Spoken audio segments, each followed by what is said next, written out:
I think there are a lot of fucked up things about America. Don't get me wrong, I think overall this is still probably one of the better places to live, but we've got our issues. I feel like regardless of which side of the political aisle you fall on, you can at least a little bit agree with that. The schism comes with the specificity. If you're on the right, you think that the government is evil and corrupt and all of its agents are out to get you. You think that the only way to save America is to put Jesus back in schools and return to an idyllic fantasy version of 1950s America, regardless of whether or not that was actually a good time for people that are different than you. If you're on the left, you think that the government is evil and corrupt and all of its agents' sole purpose in life is to oppress you at every opportunity. You think that thousands of minorities are killed by the police each week, and the only solution is to abolish capitalism and replace it with some form of communist bullshit, because you like to think of yourself as a subversive fuck and fail to realize that communism is actual dog shit. But if you take a step back, you realize that the problem with America is our school system, because all of these people are a bunch of illiterate losers who opt for sensational social media narratives as opposed to well-researched and vetted journalistic and scientific sources. Thanks, public education system. Keep up the good work. Ideally, the two factions in this country would be push and pull forces, one keeping the other in check. Democrats would say, we want single-payer health care, and Republicans would say, that's expensive. Republicans would say, we want to go to war, and Democrats would say, that's expensive. Then, at the end of the day, there would be some sort of tenuous compromise, and we would all feel like we both won and lost simultaneously. But, as of the past decade or so, it just seems like hyperbole has become reality. Everything is either a genocide or a psyop or a hate crime or forced compliance. Is the literacy rate in this place so low that no one has ever even heard of the boy who cried wolf?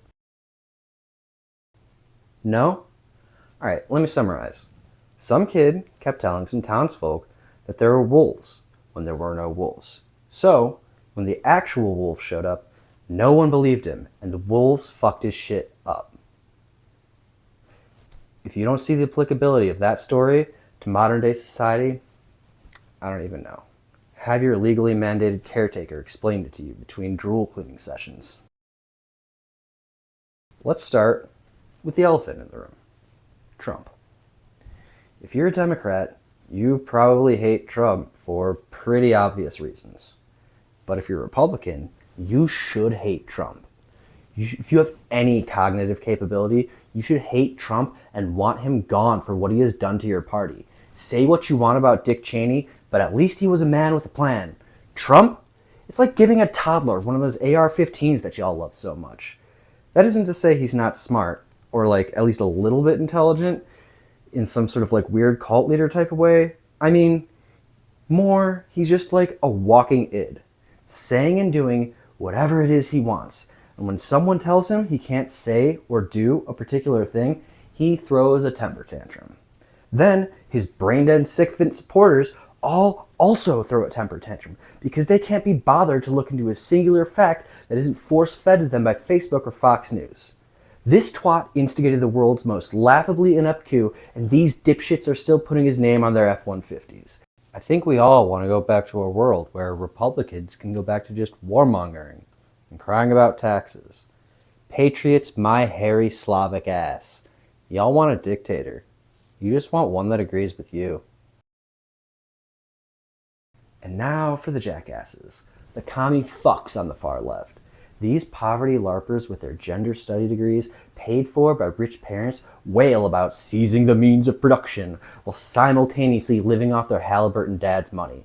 I guarantee not a single one of these twats has ever worked a real job in their life, because anyone that has worked a real job, a shitty job, knows exactly why communism is bullshit. Because at these abominations of employment, there is always someone that is a lazy cunt.